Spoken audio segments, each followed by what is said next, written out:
¿Fue irresponsable el reportaje? ¿Se pueden sacar conclusiones sobre casos clínicos de personas trans solo con la información expuesta en el reportaje?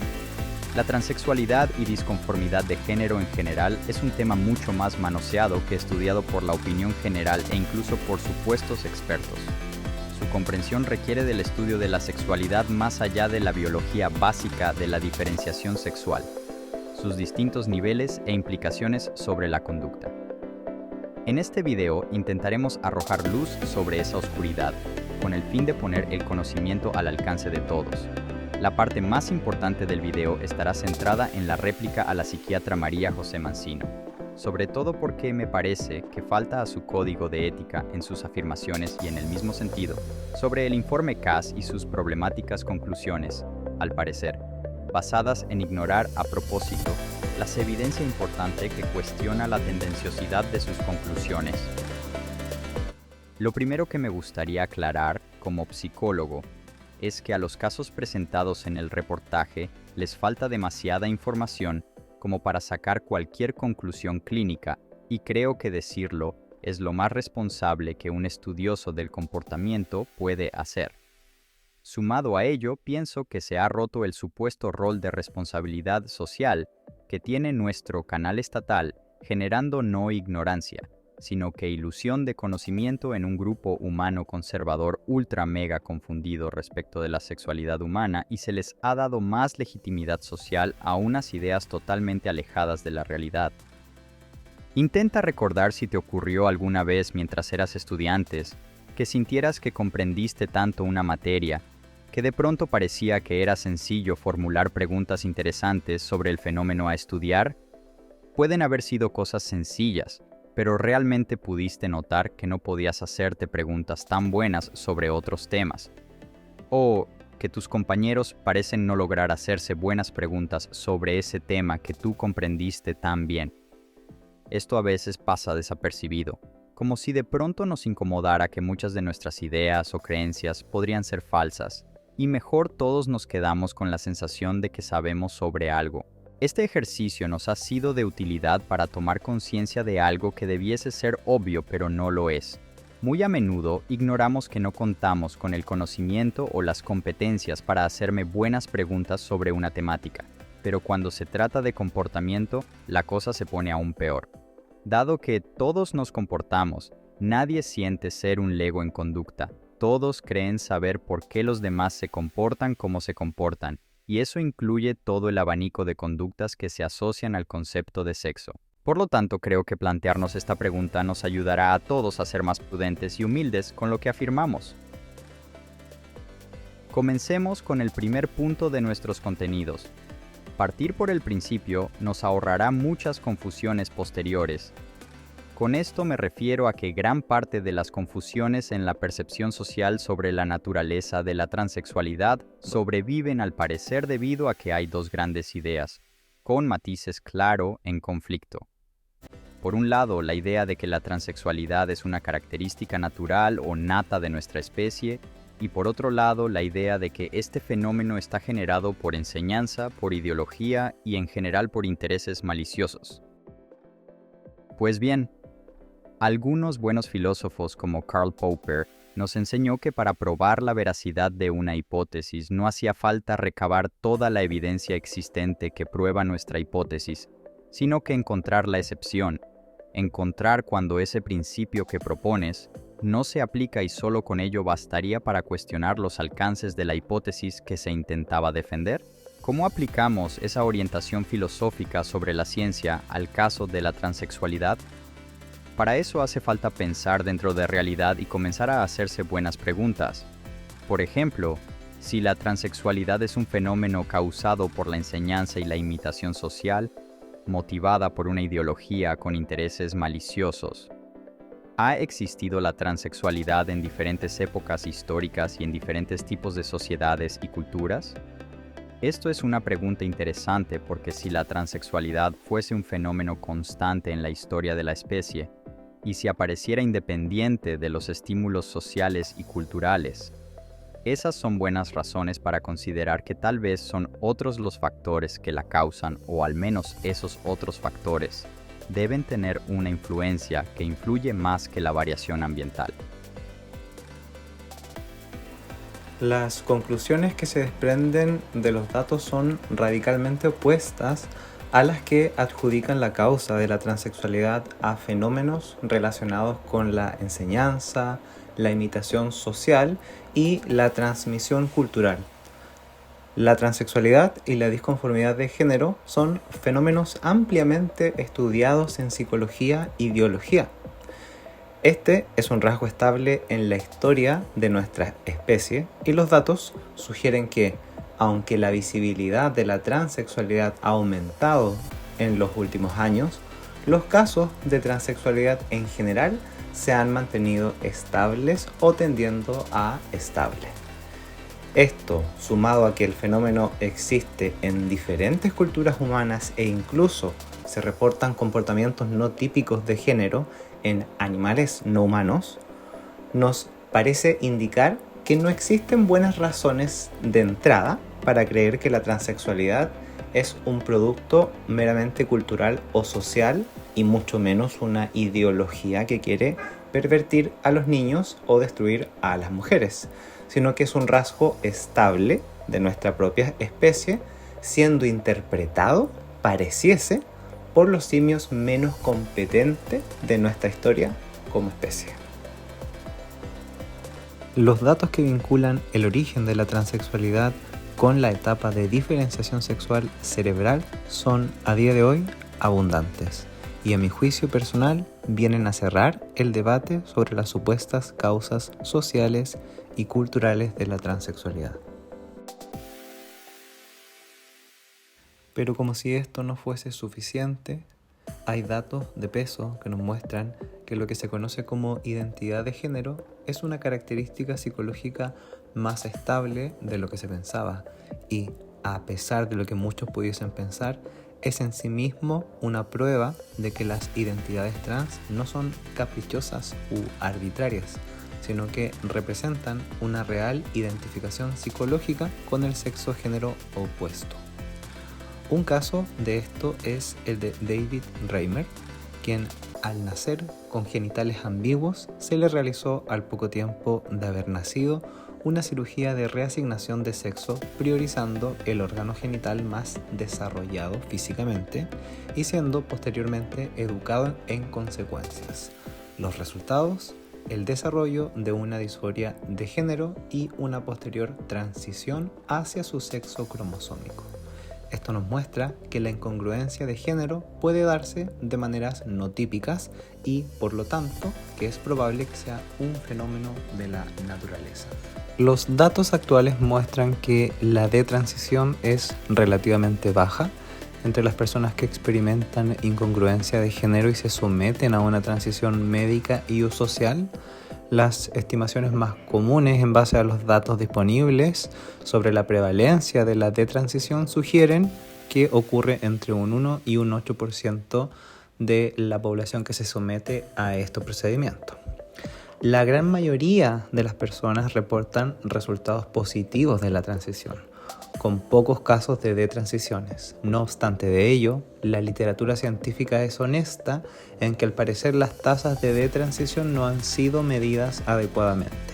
Esto no supone que la transición de género sea en términos generales una mala medida. Al contrario, los datos sugieren que la mayoría de personas se benefician de ella. No obstante, es importante atender a las características particulares de la población que detransiciona, aunque sean una minoría. Si bien las características sexuales de los diferentes procesos de diferenciación sexual tienden a concordar entre sí la mayoría de veces, esto supone una tendencia y no un binarismo tajante que parte el sexo y el género únicamente en dos fenotipos arquetípicos. Por el contrario, existe mucha variabilidad en la sexualidad humana más allá del binarismo. Es importante tener presente que el sexo puede abordarse desde diferentes categorías de concordancia, siendo algunas de ellas el sexo genotípico, el sexo fenotípico y el género, que es el área psicológica. Actualmente se comienza a comprender que el sexo es mucho menos simple de lo que pensábamos y que hace falta redefinirlo en torno a su variabilidad.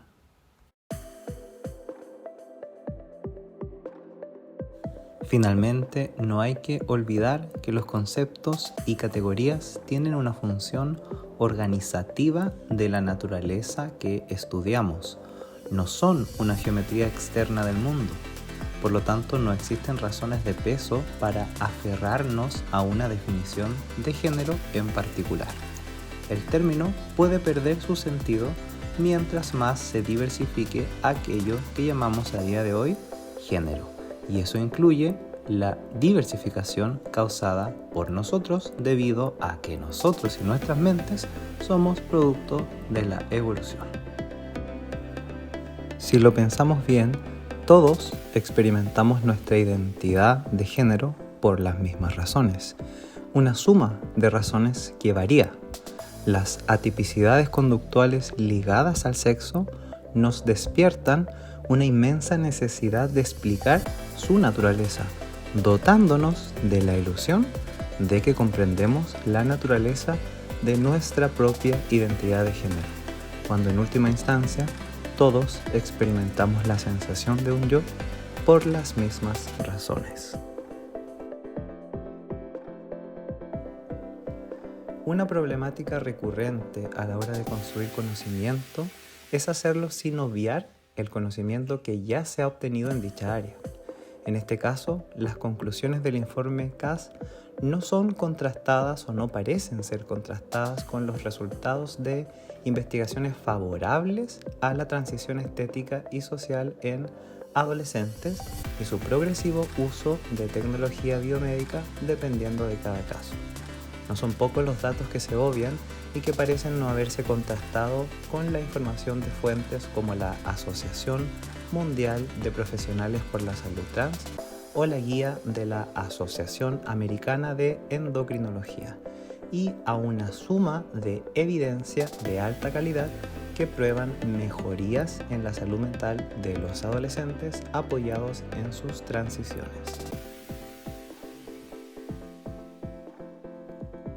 Decir que se va a crear un paciente crónico por apoyar en la transición social a niños y adolescentes es en sí mismo una falta a la ética, puesto que inocula en los niños y adolescentes con inconformidad de género una patologización de sus identidades que la evidencia científica muestra no se sostiene, puesto que la transición reduce el malestar psicológico.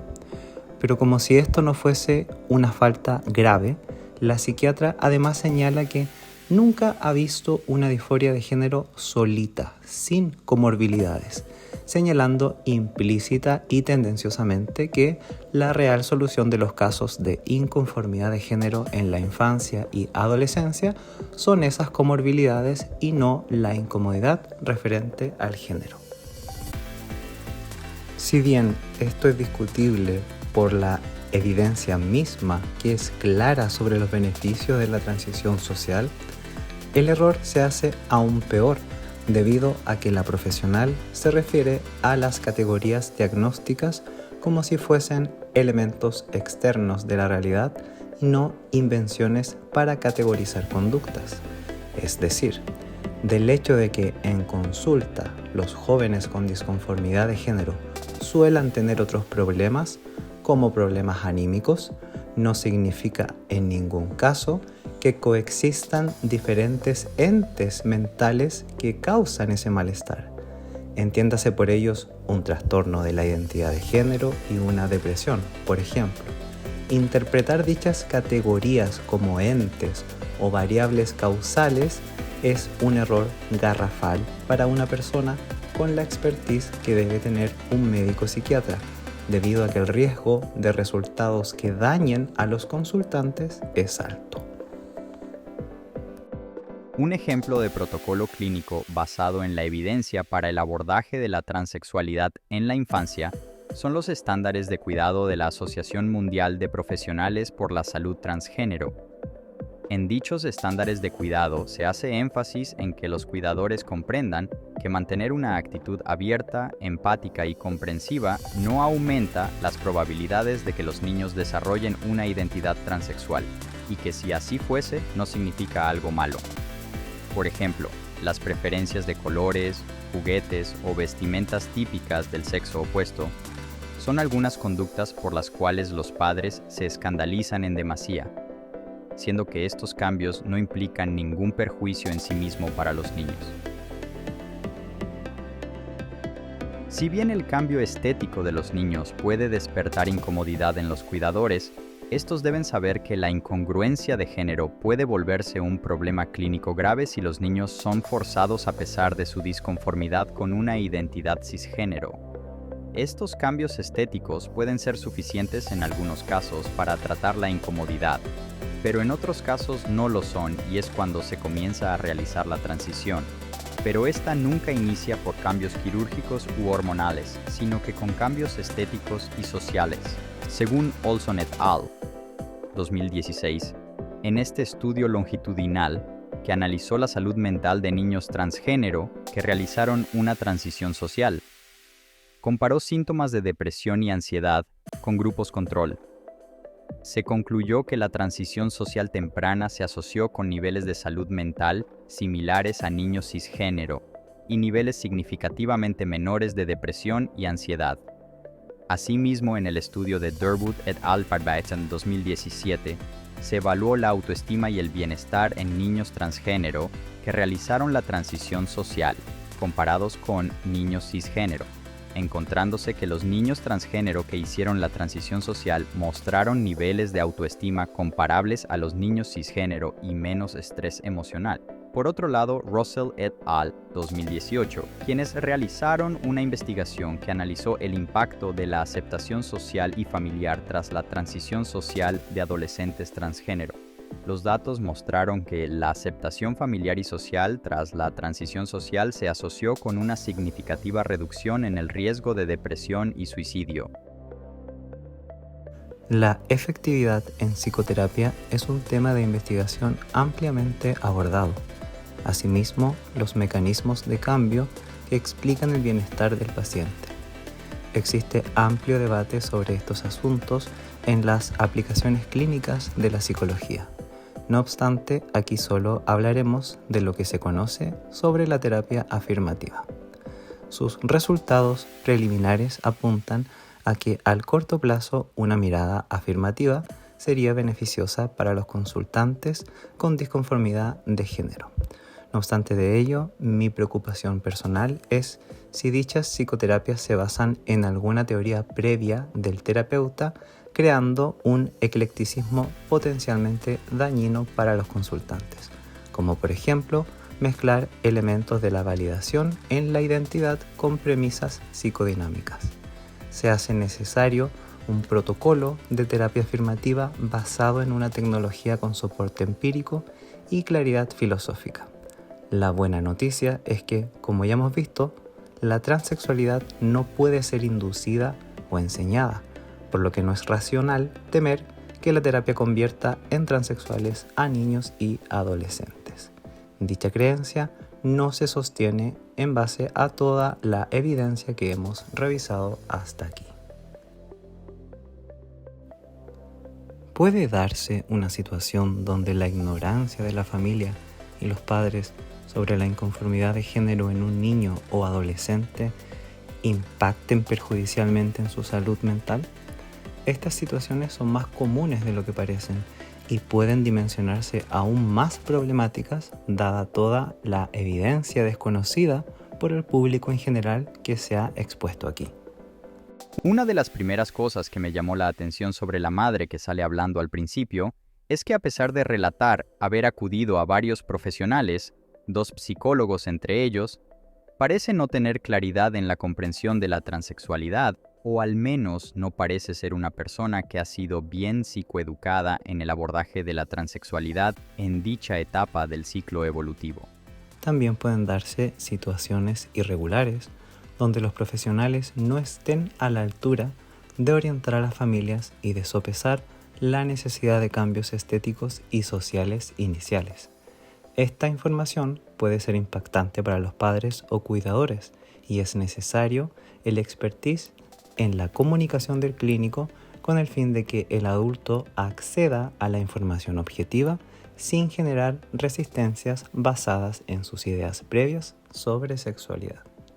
Finalmente, es importante señalar que los casos irregulares presentados en el reportaje no entran en conflicto con la evidencia presentada de las causas de la transexualidad, su abordaje y los mitos en torno a ello.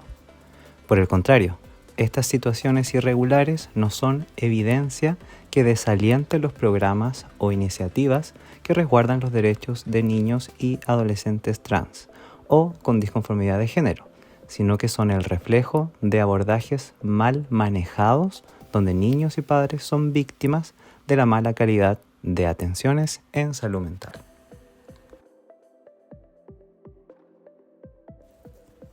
Si este video te gustó, te invito a darle like y a suscribirte a mi canal, así como también a dejar comentarios de lo que tú estimes conveniente, ya sea una crítica, una sugerencia, una pregunta, para así estar más motivado a realizar más contenido similar sobre otras temáticas y extender el conocimiento científico hacia todas las personas o la mayor cantidad de personas posible.